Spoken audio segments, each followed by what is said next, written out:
Hi Capricorn, welcome to my channel Astral Tarot Bond and ये reading 15 Jan से 30 Jan तक होने वाली है। अगर आपका rising sign sun moon Venus Capricorn है तो ये रीडिंग आपके लिए है। लेट्स सी आने वाले 15 डेज आपके लिए कैसे हैं।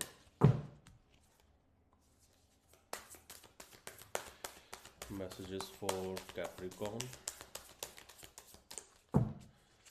messages for Capricorn। एक और शफल लेंगे। Messages for Capricorn। ओके, 1 2 3 4 5। तो कैप्रिकॉन जो पहला कार्ड मेरे पास आया है वो है वर्ल्ड का card, 8 of pentacles, queen of swords, 6 of cups and finally S of pentacle. तो अगर मैं बात करूं सबसे पहले यहाँ पे साइंस की, तो कैप्रिकॉन मुझे इसमें दिख रहा है। तो आप तो कैप्रिकॉन है ही, तो हो सकता है कि शायद जो आपके पार्टनर हैं वो भी कैप्रिकॉन है, या फिर वो वर्गो लिब्रा और कैंसर टॉरस भी हो सकते हैं। बट स्ट्रांगली मुझे लग रहा है कि शायद आप अपने सेम साइन के साथ ही डील कर रहे हो, दैट इज़ कैप्रिकॉन। तो अगर मैं बात करूं आपके पहले कार्ड की, वर्ड का कार्ड, तो आपने अपने लव लाइफ के अंदर एक सर्कल कंप्लीट किया है। ठीक है, एक कंप्लीट आपने जो लेसन कंप्लीट किया है अपनी लव लाइफ के अंदर। हो सकता है किसी एक सिचुएशन, पास्ट सिचुएशन को आपने फिनिश किया हो, एंड एक किसी पास्ट एक्सपीरियंस को, या फिर एक कोई सिचुएशन काफ़ी लंबे टाइम से चलती हुई आ रही हो जो आपकी अब ख़त्म हो चुकी है या फिर ख़त्म होने वाली है। तो ये जो सिचुएशन है बेसिकली ये कोई बैड सिचुएशन भी हो सकती है, गुड सिचुएशन भी हो सकती है। तो ये जो एक सिचुएशन है कंप्लीट, जो आपकी एक कार्मिक रिलेशन था जो आपका आपके पार्टनर के साथ, वो एक कार्मिक रिलेशन, एक कार्मिक साइकिल जो ख़त्म हुआ है। ठीक है, इसका मतलब ये नहीं कि आपका रिलेशन ख़त्म हुआ है, it's a situation. May be आप दोनों में किसी चीज़ को लेके कुछ अनबन हुई हो, या किसी एक मैटर के ऊपर आप लोगों की सहमति ना हो रही हो। तो वो जो एक कंप्लीट जो साइकिल है आपका, वो कंप्लीट साइकिल आपका फिनिश हुआ है, और ये काफ़ी अच्छा साइकिल है। और अब एक साइकिल फिनिश हुआ है, तो अब एक साइकिल जो है शुरू होगा।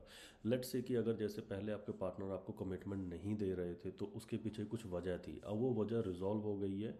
तो अब जो है आपको एक नया साइकिल आपकी लाइफ में शुरू हुआ है, एक नई कमिटमेंट आपकी लाइफ में मुझे यहाँ से दिख रही है कि एक नई कमिटमेंट आएगी।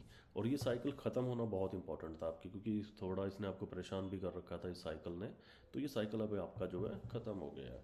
अब सेकंड कार्ड जो मेरे पास आपका आया था, that is the eight of pentacles.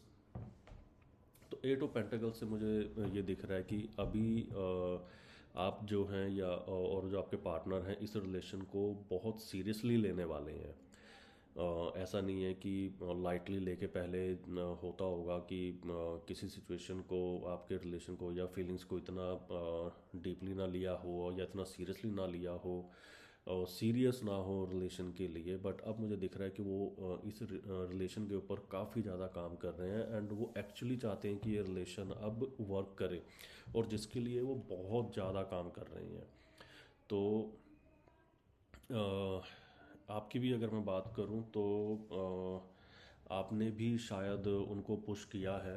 तो हो सकता है कि शायद अगर आप लोगों में पहले कमिटमेंट का इशू आ रहा होगा या मैरिज का इशू आ रहा होगा, तो आपने अभी उनको क्लियर कट बोल दिया है कि मुझे हाफ चीज़ें नहीं चाहिए, मुझे हाफ इमोशनल बैलेंस नहीं चाहिए, मुझे हाफ हैप्पीनेस नहीं चाहिए, मुझे कंप्लीट इमोशनल बैलेंस चाहिए, कंप्लीट मुझे कमिटमेंट चाहिए, कन्फ्यूज़न नहीं चाहिए कि करना है या नहीं करना है। तो आप काफ़ी स्ट्रॉन्ग पोजीशन पे आपने उनको ये चीज़ कन्वे करी है, and that is the reason वो इसके ऊपर अब काम कर रहे हैं। क्योंकि उन्हें पता चल गया कि आपको शायद अपना अगर हाफ कमिटमेंट या हाफ इमोशन या हाफ कोई भी चीज़ दी जाएगी तो आप उस चीज़ को नहीं लेंगे। और अगर मैं बात करूं तो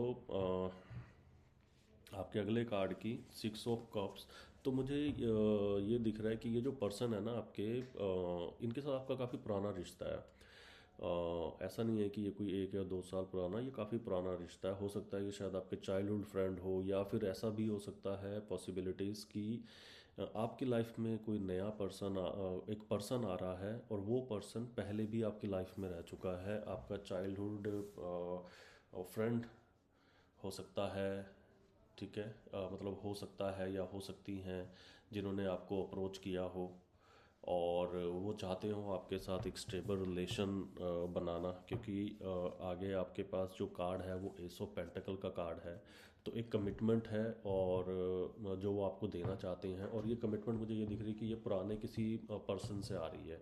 कोई पुराना पर्सन है, कोई पुराना लव है जो लौट के आपकी लाइफ में आ रहा है और वो कमिटमेंट के साथ आ रहा है। तो मुझे ये दिख रहा है कि शायद अगर आप अभी किसी सिचुएशन में थे, किसी पर्सन के साथ थे या आप किसी रिलेशन में, तो शायद आपका वहाँ पे जो रिलेशन है वो पूरा रिलेशन आपका कार्मिक रिलेशन फिनिश हो गया और एक नई रिलेशन की शुरुआत आपकी लाइफ में हुई है। और वो जो नया रिलेशन है वो रिलेशन आपका किसी पास्ट से है। वो रिलेशन पास्ट का मतलब ये नहीं होता कि कुछ 4-5 साल या 8-9 साल पुराना, हो सकता है वो आपके पास्ट लाइफ से भी रहा हो, राइट। तो वो पर्सन जो है वो आपकी लाइफ में आ रहा है और वो काफ़ी स्ट्रॉन्ग उसके लिए आ रहा है। वो एक्चुअली आपको काफ़ी प्यार करते हैं। हो सकता है शायद उन्होंने पहले कभी आपको बताया ना हो या फिर कभी मौका ना मिला हो बात करने का, या फिर शायद उनको ऐसा लगता हो कि आप ऑलरेडी कमिटेड हैं तो कभी उन्होंने आपको अपनी चीज़ें बताई ना हो, तो ऐसा भी हो सकता है। एंड ये रिलेशन भी मुझे दिख रहा है कि जो आपका रिलेशन है वो थोड़ा लॉन्ग डिस्टेंस वाला रिलेशन रहा है अपने पार्टनर के साथ, या फिर अभी भी अगर आप एग्जिस्टिंग पार्टनर के साथ हैं तो उनके साथ आपका लॉन्ग डिस्टेंस है। तो अगर आपका लॉन्ग डिस्टेंस है तो आपका लॉन्ग डिस्टेंस भी फिनिश हो रहा है अगर आप एग्जिस्टिंग पार्टनर के साथ हैं।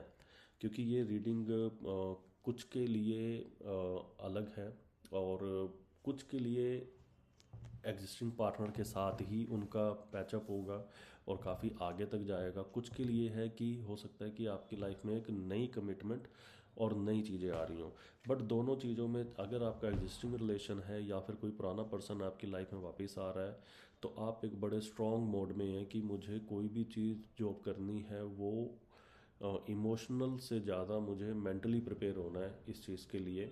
और मुझे उस चीज़ का प्रैक्टिकल ग्राउंड चाहिए कि अगर ये करना है तो इसके लिए ये सब चीज़ें करनी ज़रूरी हैं। ऐसा नहीं कि उन्होंने कुछ बोल दिया और आप मान लोगे। इस बार ऐसा नहीं होगा। प्रीवियसली ऐसा ज़रूर हुआ होगा बट इस बार ऐसा नहीं होगा कि सिर्फ हवा में बातें की जाएं और उसका ग्राउंड पे कोई रिजल्ट ना हो।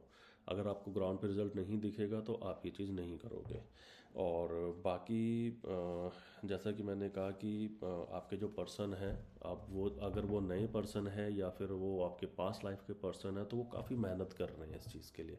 क्योंकि अभी आप जो है ना, आप एक ऐसी एनर्जी में चले गए हो जहाँ पे आपको हाफ चीज़ें समझ में ही नहीं आएंगी, आप एक्सेप्ट ही नहीं करोगे। तो दैट इज़ द रीज़न ये पर्सन अभी ना बहुत ज़्यादा एफर्ट्स कर रहा है इस रिलेशन को करने के लिए, आपसे बात करने के लिए। हो सकता है शायद आप लोग नो कांटेक्ट में हैं, आप बात नहीं कर रहे हैं, या फिर आपने अपने आप को एक प्रैक्टिकल उसमें कर लिया है कि आपको अपने फाइनेंशियल्स देखने हैं। हो सकता है कि आपको ये लगता हो कि आपने काफ़ी ज़्यादा इस रिलेशन में पुट ऑन कर दिया और अब आपको जो है कि इस रिलेशन को छोड़ के अपनी बाकी लाइफ की चीज़ों को भी स्टेबल करना है। तो हो सकता है शायद आप उस चीज़ पे भी काफ़ी ज़्यादा ध्यान दे रहे हो। और अगर ये आपके पार्टनर हैं तो ये बहुत ज़्यादा मेहनत कर रहे हैं और आपसे ये बात करने वाले हैं। और फॉर श्योर ये अब जब आएंगे तो ये किसी कमिटमेंट को लेके आएंगे। ये नॉर्मली नहीं आएंगे, किसी न किसी कमिटमेंट को लेके आएंगे, क्योंकि ये इटसेल्फ जानते हैं कि अगर इस बार उन्होंने हवा में बातें करी तो इनको वो चीज़ें कुछ भी नहीं मिलेंगी। और आपके लिए अगर मैं गाइडेंस की बात करूं तो आपके लिए मेरी गाइडेंस यही है कि सॉरी, कि जैसे आप अपनी बाउंड्रीज मेंटेन करके बैठे हैं, आप ऐसे ही मेंटेन करके बैठें। और अपने आप को हील करें, ये बहुत इंपॉर्टेंट है आपके लिए, अपने आप को हील करें।